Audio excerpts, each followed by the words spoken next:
ഞാൻ സിനിമ കണ്ടിട്ട് ഇപ്പൊ 10-20 വർഷത്തോളമായി. ഞാൻ അങ്ങനെ സിനിമ കാണാൻ അങ്ങനെ പോകത്തില്ല.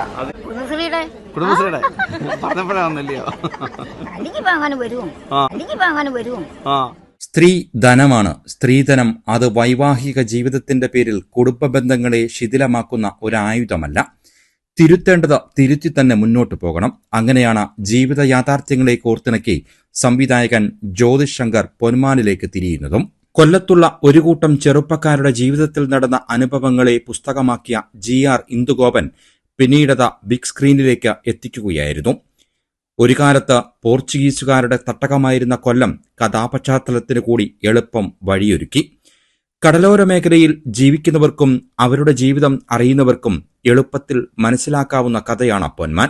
സ്ത്രീധനം പ്രമേയമാക്കി സാധാരണക്കാരുടെ ജീവിതം പറയുന്ന പൊന്മാനെ തേടി പത്തനാപുരം സീമ തിയേറ്ററിൽ എത്തിയത് പ്രായം മറന്നെത്തിയ 100 കണക്കിന് സ്ത്രീകളാണ്.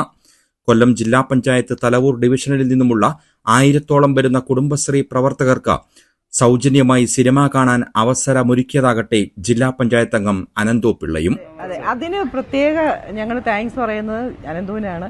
അനന്തുവാ ഇത് ഞങ്ങളോടൊക്കെ പറയുകയും ഇങ്ങനൊരു കാര്യം ചെയ്താൽ എന്താ വെച്ചാൽ അനന്തുവിൻ്റെ ആ മനസ്സിന്, കാരണം അത് അനന്തു ചെയ്യുന്ന ഒരു സാമൂഹ്യ പ്രതിബദ്ധതയോടുകൂടിയാണ് ചെയ്തത്. വളരെ നല്ലൊരു മൂവിയാണ്.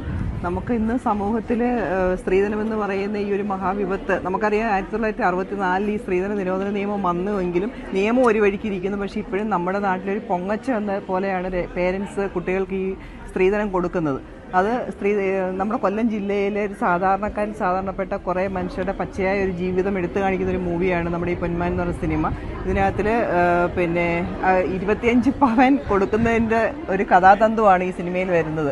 അപ്പം തീർച്ചയായിട്ടും ഈ വളർന്നു വരുന്ന തലമുറയിലെ കുട്ടികളും പ്രത്യേകിച്ച് വനിതകളെല്ലാം കണ്ടിരിക്കേണ്ട ഒരു പ്രായമാണ്. വിവിധ കുടുംബശ്രീ യൂണിറ്റുകളിൽ നിന്നുമെത്തി അവർ കൂട്ടത്തോടെ സിനിമ കാണുമ്പോഴും പലരിലും ഒരു പുതിയ അനുഭവമായിരുന്നു. ഞങ്ങളുടെ ഗ്രൂപ്പിൽ ഏത് സ്ഥലം? ഞങ്ങളുടെ തലവൂര്. ആദ്യമായിട്ടാണോ ഇങ്ങനെ സംരംഭം? ഇങ്ങനെ എല്ലാവരോടും ഒന്നിച്ചിരുന്ന് ആദ്യമായിട്ടാ. എന്തോ തോന്നിപ്പോ? സന്തോഷം തോന്നുന്നു. തന്റെ ചെറുപ്പത്തിൽ മാത്രം സിനിമ കണ്ടിരുന്ന കാർത്യാനി അമ്മയ്ക്കും മുഖത്തെപ്പോഴോ നാണം മിന്നിമാഞ്ഞു. ഈ സിനിമയ്ക്ക് വന്നേ കുടുംബശ്രീയുടെ പറഞ്ഞപ്പോഴാ വന്നില്ലയോ? ശരി. സിനിമയുടെ പേരെന്തുവാ?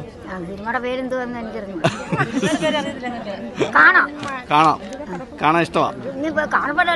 അതേ ഉള്ളൂ, കണ്ടിട്ട് പറയത്തുള്ളൂ.